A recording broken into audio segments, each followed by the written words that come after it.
नमस्कार दोस्तों, मैं doctor Pradeep Yadav, consultant physician, Kurali road, Mainpuri. आज आपके सामने एक और टॉपिक लेके आया हूँ। निमोनिया, जो कि बच्चों में बहुत कॉमन होता है सर्दियों के सीज़न में। अगर हम निमोनिया की बात करें तो सबसे पहले हम इसके जो कारण हैं उसके बारे में थोड़ा जान लें। इसके जो कारण हैं वो बैक्टीरियल कारण भी हो सकते हैं, वायरल कारण भी हो सकते हैं, फंगल हो सकते हैं, एटिपिकल निमोनिया भी हो सकता है, और लास्टली आपका fungal pneumonia and aspiration pneumonia. Aspiration pneumonia में क्या होता है, बच्चा अगर उल्टी कर रहा है या फिर कुछ उसने खाया पिया या पानी पी रहा है या उसकी जो सलाइवा है कई बार फेफड़ों में चली जाती है, उससे एस्पायरेशन निमोनिया होता है। अब हम बात करते हैं इसके लक्षण की। लक्षण में बच्चों में शुरू में क्या हुआ, खांसी जुकाम ही होता है बच्चों में। उसके बाद सांस लेने में दिक्कत होती है, बच्चा बहुत जल्दी तेजी से सांस लेने लगता है, गहरी खांसी आती है उसकी। इसकी खांसी नॉर्मल खांसी से अलग होती है, इसमें बहुत तेजी से बच्चा बहुत गहरी खांसी आती है इसमें। और अगर ज़्यादा टाइम हो जाए, सीरियस हो जाए बच्चा, तो उसे झटके आना, बेहोशी आना, शरीर का नीला पड़ जाना, ये सारी चीज़ें भी होने लगती हैं। अब हम देखेंगे कि अब एक चीज़ और है इसमें, दूसरा ये है कि जो छोटे बच्चे होते हैं उनमें कई बार अस्थमा और निमोनिया दोनों मिक्स होकर प्रेजेंट करते हैं। मिक्स होकर ही डिसीज जो बीमारी है मिक्स होकर भी आ जाती है कभी कभार, तो हमें उस पर ध्यान देना चाहिए, डिफ्रेंशिएट करना पड़ेगा उसके लिए। अब हम देखेंगे अस्थमा और निमोनिया में बेसिकली डिफरेंस क्या होता है। निमोनिया में क्या होता है, अस्थमा में क्या होता है। अस्थमा के बारे में मैं पहले ही बता चुका हूँ। अब जैसे देखिए, मैं आपको बता रहा हूँ, अस्थमा में मैंने क्या बताया था कि जो हमारी हवा एयर लेने वाली जो ट्रैकिया और ब्रोंकाई होती हैं, उसकी जो ल्यूमेन है वो सक्रिय हो जाती है, क्योंकि उसमें स्वेलिंग इन्फ्लामेशन हो जाता है, तो हवा यहाँ से फेफड़ों में जा ही नहीं पाती, जिसकी वजह से क्या होगा, छाती में से साँई साँई की आवाज़ आना, सीटी बजना, ये मैं बता चुका हूँ, लास्ट वीडियो में बताया था मैंने। दूसरी तरफ निमोनिया में क्या होता है, ये एयर ले जाने वाला जो पैसेज है ट्रैकिया और ब्रोंकाई, ये ठीक होता है, जबकि ये गुब्बारे जैसी जो संरचनाएं आपको दिख रही हैं इसमें फ्लूइड इकट्ठा हो जाता है। इसकी वजह से क्या होता है, एयर का जो कार्बन डाइऑक्साइड बाहर जाना और ऑक्सीजन शरीर के अंदर आना, ये चीज़ यहाँ पर नहीं हो पाती। इसको कंसोलिडेट, मतलब इसी को निमोनिया हम बोल देते हैं। तो दोनों में बेसिक डिफरेंस हमारा ये हो गया। अब हमें क्या करना है, हमें पता करना है अगर बच्चे को निमोनिया है तो कितना सीवियर है, सीवियरिटी क्या है। अगर हम पहले ही अगर आइडिया लगा लेंगे कि बच्चा बहुत ज़्यादा गंभीर तो नहीं है, घर पर रह के डॉक्टर को दिखा के इलाज करा सकते हैं, तो बहुत से बच्चों की जान बच सकती है और माँ बाप को भी बहुत ज़्यादा दिक्कत नहीं होगी। ये बेहतर है कि बहुत ज़्यादा गंभीर हालत में पहुँचने से पहले ही अपने बच्चे का इलाज करा लें। तो इसमें हम पहचानेंगे कैसे कि बच्चे को निमोनिया कितनी गंभीर है। तो इसके कुछ लक्षण हैं जो मैं आपको बता रहा हूँ। सबसे पहले तो आपको पता होना चाहिए कि आपका जो बच्चा है उसकी उम्र आपको पता ही होगी। तो सबसे पहले हम उसकी जो रेस्पिरेटरी रेट है, मतलब 1 मिनट में वो कितनी बार सांस खींच रहा है, ये हम देख लेंगे। अगर बच्चे की उम्र 2 महीने से कम है और वो 1 मिनट के अंदर 60 या 60 बार से ज़्यादा सांस ले रहा है, तो ये निमोनिया का एक लक्षण है। अगर बच्चे की उम्र 2 महीने से लेके 12 महीने तक है और वो 50 या 50 से ज़्यादा बार सांस ले रहा है। तीसरा, अगर बच्चे की उम्र 1 साल से लेके 5 साल तक है और बच्चा 40 या 40 से ज़्यादा बार वो सांस खींच रहा है, तो ये निमोनिया के लक्षण है। साथ ही साथ अगर बच्चा की पसलियाँ चल रही हैं छाती के नीचे, यहाँ पे आपको लगेगा कि एकदम बच्चा जब सांस खींचेगा तो यहाँ पे गड्ढे से बनेगा, यहाँ पे ग्रुप सा बन जाएगा। ये भी आपको अगर कपड़ा हटा के देंगे तो ये भी आपको समझ में आएगा। दूसरा, सीटी की आवाज़ें, बलगम की, ये सारी चीज़ें आपको सुनाई देंगी।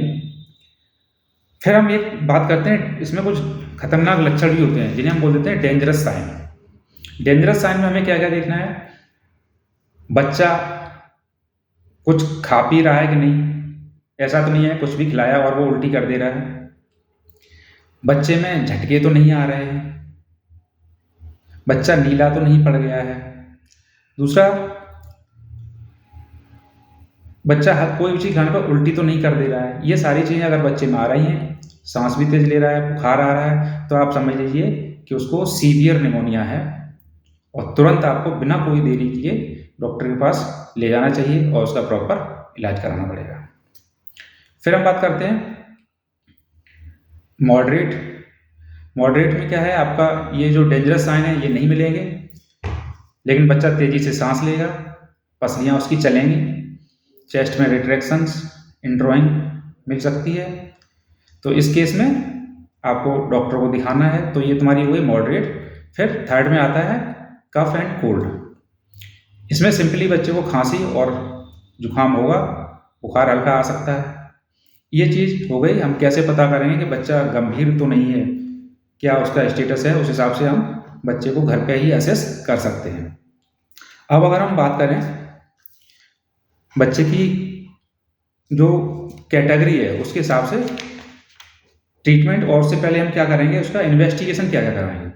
तो बच्चे में हमें ब्लड के इन्वेस्टिगेशन कराने पड़ेंगे। ब्लड के इन्वेस्टिगेशन में हमें सबसे प्राइमरी जो है सीबीसी कराना पड़ेगा, सीआरपी कराना पड़ेगा, और अगर और कुछ और उसके अलावा चेस्ट एक्सरे भी कराना पड़ेगा। चेस्ट एक्सरे हम जब बच्चा आएगा उस समय कराएंगे। उसके बाद फिर हम after 7 days of antibiotic treatment दोबारा हम फिर फॉलोअप में कराएंगे, देखेंगे कितना इम्प्रूवमेंट आया है। इसके अलावा फिर हम इसका जो ट्रीटमेंट है वो कैटेगरी वाइज हम इसको बच्चे को ट्रीट करते हैं। इसमें माइल्ड कैटेगरी के जो बच्चे हैं, माइल्ड, उसको इसमें अंडर सुपरविजन, डॉक्टर के सुपरविजन में हम बच्चे को रखते हैं, ट्रीटमेंट देते हैं। घर पे ही उसका ट्रीटमेंट चलता है, लेकिन दिखाने आपको आना पड़ता है डॉक्टर को इसमें। उसका मॉडरेट आता है। मॉडरेट में क्या करता है, ये डिपेंड करता है बच्चे की इम्यूनिटी वजन क्या है। बच्चा कुपोषित तो नहीं है, बच्चे का डेवलपमेंट सही है कि नहीं। अगर बच्चा कुपोषित है तो उस बच्चे को हम एडमिट करके और उसका ट्रीटमेंट होगा। अगर बच्चा हेल्दी है, वजन वगैरह ठीक है, तो दवाइयाँ दे के बच्चे को घर भेज सकते हैं और उसका घर पे इलाज चलेगा, लेकिन विजिट डॉक्टर की कराना पड़ेगा, आपको आना पड़ेगा। सीरियस में मैंने बता दिया, अगर बच्चे में डेंजरस साइन है और सीवियर लग रहा है तो बच्चे को एडमिट करना ही पड़ेगा। इसके अलावा अगर हम अब बात करते हैं ट्रीटमेंट की, ट्रीटमेंट में अगर बैक्टीरियल निमोनिया है तो एंटीबायोटिक का कोर्स चलेगा, 3-4 दिन में इम्प्रूवमेंट होता है, लेकिन बीच में कभी भी जो एंटीबायोटिक ट्रीटमेंट कोर्स है वो बीच में नहीं रोकना है। अक्सर माँ बाप क्या करते हैं, थोड़ा सा बच्चे में सुधार हुआ 2-3 दिन बाद दवाइयाँ बंद कर देते हैं। ऐसा नहीं करना चाहिए, फुल कोर्स हमें लेना है। वायरल जो निमोनिया है उसमें मेनली सपोर्टिव ट्रीटमेंट होता है, अंडर ऑब्जर्वेशन हमें इसका ट्रीटमेंट देना पड़ेगा बच्चे को।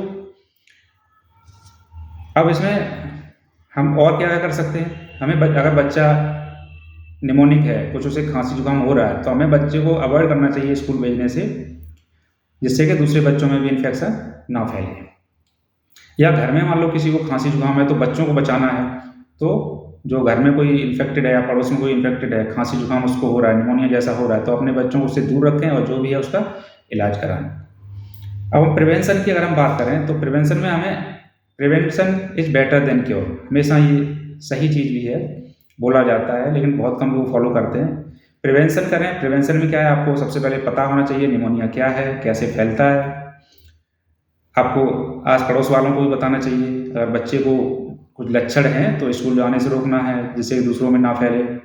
अपने बच्चों का न्यूट्रिशन अच्छा रखें। अक्सर निमोनिया ऐसे बच्चों में देखने को मिलता है जिनका न्यूट्रिशन अच्छा नहीं है, जो कमज़ोर हैं, जिनका वजन कम है। वजन कम होगा, न्यूट्रिशन प्रॉपर नहीं होगा तो इम्यूनिटी कम होगी। इम्यूनिटी कम होने की वजह से ज़्यादातर बच्चों में ये निमोनिया उन्हीं को पकड़ता है, उनको होता है। छोटा बच्चा है तो उसे ब्रेस्ट फीड 2 साल तक कंटिन्यू करा, भले ही बच्चा बीमार हो, ब्रेस्ट फीड तो उसे कराना ही है। हैंड वॉशिंग कराएं। कफिंग कर रहा है तो उसको रुमाल से अपने खांसते समय उसको मुँह को बंद करें, जिससे कि दूसरी जगह इन्फेक्शन ना फैले। ये सारी हमें प्रिवेंशन करना चाहिए। और प्रिवेंशन में आता है फिर वैक्सीन। वैक्सीन में न्यूमोकोकल कंजुगेट वैक्सीन आती है, 2 तरीके की हैं, 10 और 13 स्ट्रेन। ये हमें लगवानी चाहिए। नेशनल इम्यूनाइजेशन शेड्यूल में भी चल रही है उत्तर प्रदेश में। 6 वीक से ये स्टार्ट होता है। उसके अलावा इन्फ्लुएंजा की वैक्सीन हर साल बच्चों में लगती है। ये भी हमें लगवानी चाहिए।